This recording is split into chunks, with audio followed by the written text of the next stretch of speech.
Ma il rammarico è tanto perché sta squadra poteva fare molto molto di più.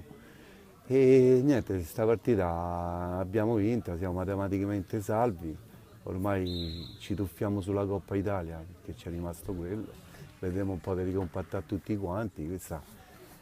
abbiamo vinto una partita contro questa squadra così apisana rimaneggiata e tutto qua. Ma dobbiamo ripartire proprio da questo punto qua perché magari il girone d'andata è stato quello che è stato